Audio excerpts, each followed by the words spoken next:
പ്രഭാഷകൻ 11 അധ്യായം 1 മുതൽ 34 വരെയുള്ള വാക്യങ്ങൾ. ജ്ഞാനം താഴ്ന്നവരെ ഉയർത്തി പ്രഭുക്കന്മാരോടൊപ്പം ഇരുത്തുന്നു. അഴകിന് അമിത വില കൽപ്പിക്കരുത്. അഴകില്ലെന്നോർത്ത് അവഗണിക്കരുത്. പറക്കുന്ന ജീവികളിൽ തേനീച്ച എത്ര ചെറുത്, എന്നാൽ അത് ഉൽപ്പാദിപ്പിക്കുന്ന വസ്തു മാധുര്യമുള്ളവയിൽ അതിശ്രേഷ്ഠം. വസ്ത്രം മൂടിയിൽ അഹങ്കരിക്കരുത്. ബഹുമാനത്തിനാകുമ്പോൾ ഞെളിയരുത്. എന്തെന്നാൽ കർത്താവിൻ്റെ പ്രവൃത്തികൾ വിസ്മയകരവും മനുഷ്യദൃഷ്ടിക്ക് അഗോചരവുമാണ്. കിരീടധാരികൾ തറ പറ്റുന്നു, ഒന്നുമല്ലാത്തവൻ കിരീടമണിയുന്നു.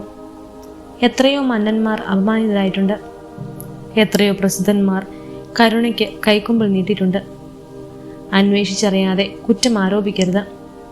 ആദ്യം ആലോചന, പിന്നെ ശാസനം. കേൾക്കുന്നതിന് മുമ്പ് മറുപടി പറയരുത്. ഇടയ്ക്ക് കയറി പറയരുത്. വേണ്ടാത്ത കാര്യത്തിൽ തലയിടരുത്. പാപികളുടെ വിധി തീർപ്പാക്കൽ പങ്കാളിയാവരുത്. മകനെ, പല കാര്യങ്ങളിൽ ഒന്നിച്ചിടപെടരുത്. കാര്യങ്ങൾ ഏറിയാൽ തെറ്റുപറ്റാൻ എളുപ്പമുണ്ട്. പലതിൻ്റെ പുറകെ ഓടിയാൽ ഒന്നും പൂർത്തിയാവുകയില്ല. പിന്നെ ഒഴിഞ്ഞു മാറാൻ നോക്കിയാൽ രക്ഷപ്പെടുകയുമില്ല. നിരന്തരം അധ്വാനിക്കുകയും ശ്ലേഷിക്കുകയും ചെയ്തിട്ട് ദാരിദ്ര്യം ഒഴിയാത്തവരുണ്ട്. വേറെ ചിലർ മന്ദഗതിക്കരും ബലഹീനരും സഹായാർത്ഥികളും അതീവ ദരിദ്രരുമാണ്. എന്നാൽ കർത്താവ് അവരെ കടാക്ഷിച്ച് ദയനീയാവസ്ഥയിൽ നിന്ന് ഉയർത്തുന്നു. അനേകരെ വിസ്മയിക്കുമാറ് അവിടുന്ന് അവർക്ക് മാന്യസ്ഥാനം നൽകുന്നു. ഭാഗ്യവും നൈർഭാഗ്യവും ജീവനും മരണവും ദാരിദ്ര്യവും ഐശ്വര്യവും കർത്താവിൽ നിന്ന് വരുന്നു. കർത്താവിൻ്റെ ദാനങ്ങൾ ദൈവഭക്തിയിൽ നിന്ന് ഒഴിയുന്നില്ല. ദൈവകൃപ ശാന്തമായ ഐശ്വര്യം പ്രദാനം ചെയ്യും. നിരന്തരമായ പ്രയത്നം കൊണ്ട് ലോപം കൊണ്ടും ധനികരാവുന്നവരുണ്ട്. ഇതാണ് അവരുടെ നേട്ടം. ഞാൻ വിശ്രമം കണ്ടെത്തി, എൻ്റെ സമ്പത്തിൽ ഞാൻ ആനന്ദിക്കുകയും എന്ന് അവൻ പറയുന്നു. എല്ലാം വെടിഞ്ഞ് ലോകം വിടാൻ എത്ര നേരമുണ്ടെന്ന് അവൻ അറിയുന്നില്ല. നിന്റെ കർത്തവ്യങ്ങൾ നിഷ്ഠതയോടെ അനുഷ്ഠിക്കുക. വാർദ്ധക്യം വരെ ജോലി ചെയ്യുക. പാപിയുടെ നേട്ടങ്ങളിൽ അസൂയ വേണ്ട. കർത്താവിൽ ശരണം വെച്ച് നിന്റെ ജോലി ചെയ്യുക. ദരിദ്രനെ സമ്പന്നനാക്കാൻ കർത്താവിന് ഒരു നിമിഷം മതി. കർത്താവിൻ്റെ അനുഗ്രഹമാണ് ദൈവഭക്തന് സമ്മാനം. അത് ക്ഷണനേരം കൊണ്ട് പൂവണിയുന്നു. എനിക്കിനി എന്തു വേണം, എന്ത് സന്തോഷമാണ് ഇനി കിട്ടാനുള്ളതെന്ന് നീ പറയരുത്. എനിക്ക് വേണ്ടതെല്ലാം ഉണ്ട്, എന്ത് ആപത്ത് വരാനാണ് എന്ന് പറയരുത്. ഐശ്വര്യത്തിൽ കഷ്ടത വിസ്മരിക്കപ്പെടുന്നു. കഷ്ടതയിൽ ഐശ്വര്യവും മൃത്യുദിനത്തിലും പ്രവർത്തിക്കൊത്ത പ്രതിഫലം നൽകാൻ കർത്താവിന് കഴിയും. ഒരു നാഴിക നേരത്തെ വേദന കഴിഞ്ഞ കാലത്തെ സുഖങ്ങൾ മുഴുവനുമായി മായ്ച്ചു കളയുന്നു. ജീവിതാന്തത്തിൽ മനുഷ്യൻ്റെ യഥാർത്ഥ സ്വഭാവം വെളിപ്പെടും. മരിക്കും മുമ്പ് ആരെയും ഭാഗ്യവാനെന്ന് വിളിക്കരുത്. മരണത്തിലൂടെയാണ് മനുഷ്യനെ അറിയുക. എല്ലാവരെയും വീട്ടിലേക്ക് വിളിക്കരുത്. കൗശലക്കാരൻ്റെ ഉപായങ്ങൾ നിരവധിയാണ്. കൂട്ടിലടച്ച പക്ഷിയെപ്പോലെയാണ് അഹങ്കാരിയുടെ മനസ്സ്.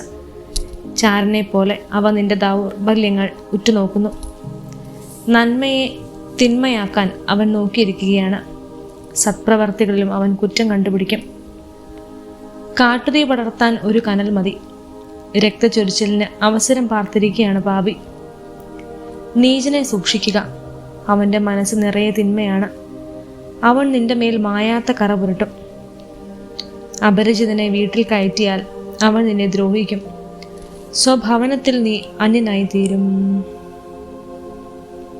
പ്രഭാഷകൻ 12 അധ്യായം 1 മുതൽ 18 വരെയുള്ള വാക്യങ്ങൾ. അർഹത നോക്കി വേണം ദയ കാണിക്കാൻ, അതിന് ഫലമുണ്ടാകും. ദൈവഭക്തിന് നന്മ ചെയ്താൽ നിനക്ക് പ്രതിഫലം ലഭിക്കും. അവനിൽ നിന്നല്ലെങ്കിൽ കർത്താവിൽ നിന്ന്. തിന്മയിൽ മുഴുകുന്നവനും ഭിക്ഷ കൊടുക്കാത്തവനും നന്മ വരികയില്ല.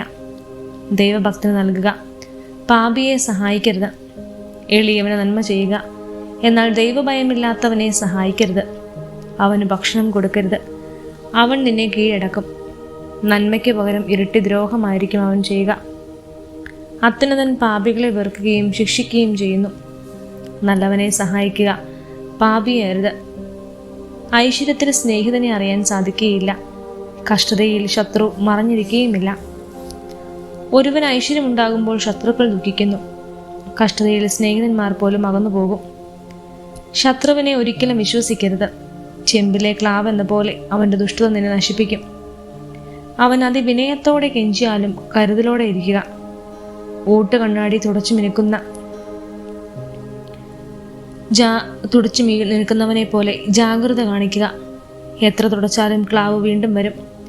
അവനെ അടുത്തിരുത്തരുത്. അവൻ നിന്റെ സ്ഥാനം കരസ്ഥമാക്കും.